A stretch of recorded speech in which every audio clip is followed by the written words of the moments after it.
लोकसभा आणि विधानसभा निवडणुकीमध्ये अमरावतीमध्ये राणा दाम्पत्य विरुद्ध बच्चू कडूंमध्ये झालेला राजकीय संघर्ष संपूर्ण महाराष्ट्राला परिचित आहे. एकमेकांची उणीधुणी काढणारे अमरावतीतील नेते आता गोड बोलताना दिसतात.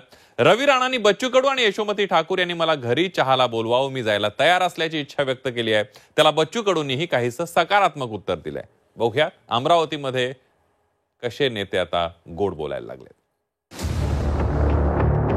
अमरावतीमध्ये रवी राणा आणि नवनीत राणा विरुद्ध बच्चू कडू. राणा दाम्पत्य विरुद्ध यशोमती ठाकूर हा संघर्ष काही नवा नाहीये. लोकसभा आणि विधानसभा निवडणुकीत तर या राजकीय संघर्षाला मोठी धार आली होती. एकमेकांवर आरोप प्रत्यारोप, आव्हानं प्रतिआव्हानं दिली गेली. मात्र आता अमरावतीमधील नेत्यांच्या तोंडी गोड भाषा पाहायला मिळते.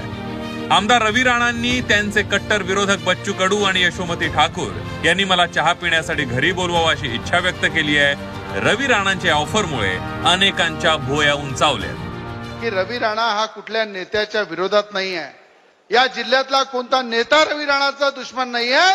त्यांनी कधी ते अचलपूर मतदारसंघाचे माजी आमदार असू द्या, मेलघाटचे माजी आमदार असू द्या, की तिवसा मतदारसंघाचे माजी आमदार असू द्या, की कुठल्याही तुमच्या मोर्शी, वरुड, अचलपूर, चांदूर रेल्वे कुठलेही माजी आमदार असू द्या, त्यांनी मला चहा प्यायला बोलवा, मी त्यांच्या घरी जायला तयार आहे.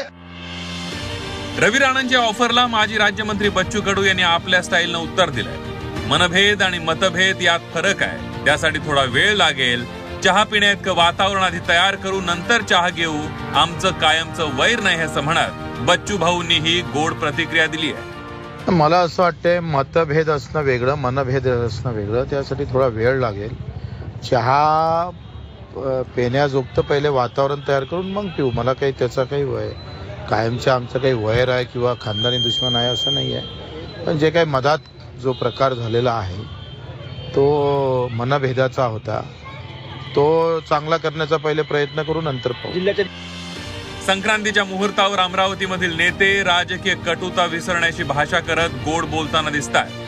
हीच महाराष्ट्राच्या राजकारणाची संस्कृती आहे. एकमेकांशी वैर, द्वेष, मत्सर आणि टोकाचं शत्रुत्व न ठेवता खेळीमेळीचं आणि विकासाचं राजकारण होणं गरजेचं आहे. राणांनी एक पाऊल पुढे टाकलंय, त्याला बच्चू कडूंनीही चांगला प्रतिसाद दिला.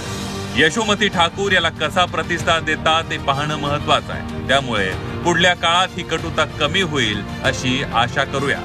अनिवृद्ध दवाळे, झी 24 तास, अमरावती.